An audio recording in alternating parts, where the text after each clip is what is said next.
But the state doesn't own it. And the state has no ownership in it. And the State doesn't rent. So it's like, okay, for example, it's not a good example. I was trying to think of an example that would be analogous. This is an odd one, so it's probably unclear, but it might be something for the office to at least think about and look at your contract language.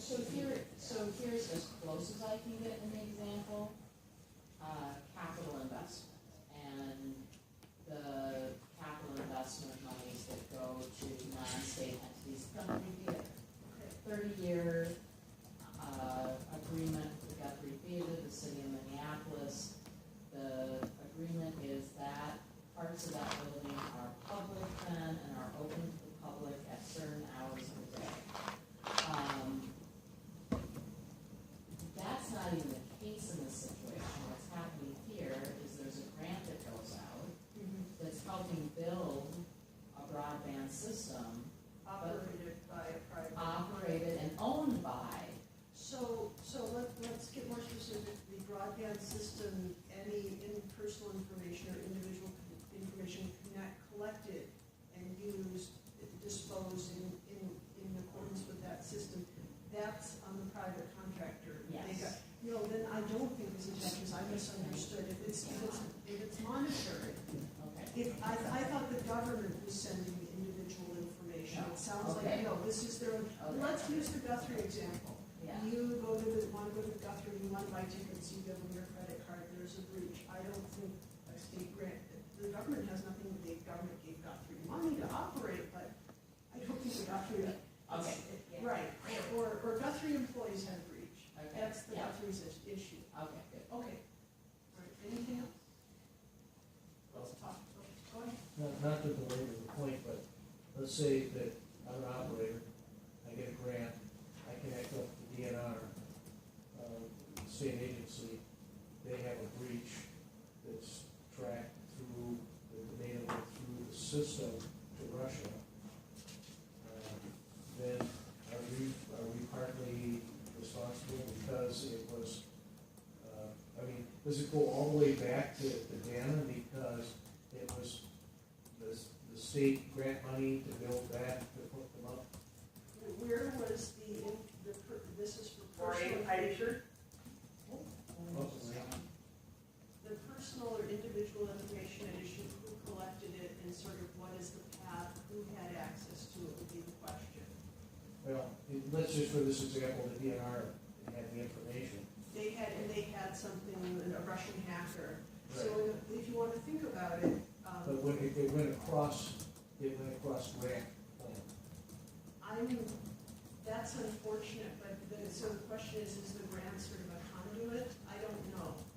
But would the DNR be implicated, if you will, sort of as a service provider? Yeah, that's what it appears to be. Hypothetically. I would think that if the provider is not manipulating the actual data, the fact that it went across your system probably would not trigger liability. And that's a really important point, Shannon, that I'd like to address. Is an ISP sort of, and this is sort of at the basis of this FCC proposed rule, are they a mere conduit or do they have access to the sensitive data? So let me confuse things even further. HIPAA regulates healthcare entities and protected health information. So they're now regulating service providers to healthcare entities. So basically, think about Google. I'm just calling out Google. They do so much. It's health information. Google does not want to be deemed to be a service provider in HIPAA. So they're going to take the position, it's like the post office delivering a letter. But yet, it's not. The letter usually is sealed. And you deliver it for one. But the internet and broadband, it's different. Do they touch it? Could they have access to it?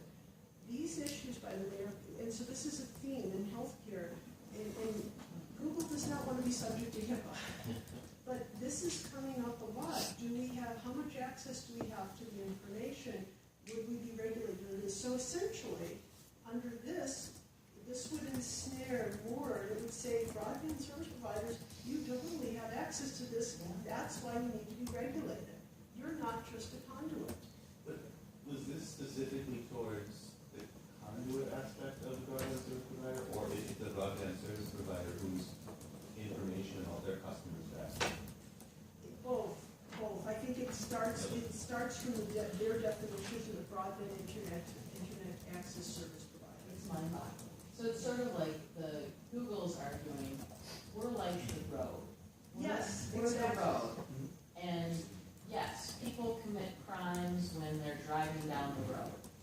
But you don't generally hold the owner of the road liable for the crime being committed in the car or whatever. So we want to be treated that way. And the FCC is arguing, no, you are part of the crime by existing and being part of Having access. having access. Well, the FCC is saying it's more like the subway, and so you control the car, and so it's your obligation to keep Okay. the car safe Okay, and the tracks functional. Well, Okay. and also, and I don't mean to get into the weeds on this thing, but, only to illustrate the point that you can argue, when there's a lot of money involved in something, you can argue, really fussicate things and stuff.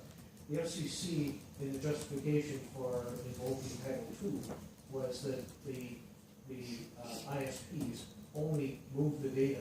They did not do anything to the data.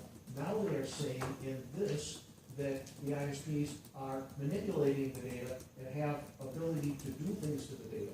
So they're having it both ways. And, and it's like, are we or aren't we? If this is correct, then we shouldn't be Title II, and if we're Title II, then this shouldn't apply. But they're saying that sometimes we can go in the car and look around and see what's in the car, stuff like that. So it's a very, very early in this whole process, but it's a very, very complex thing. And if there's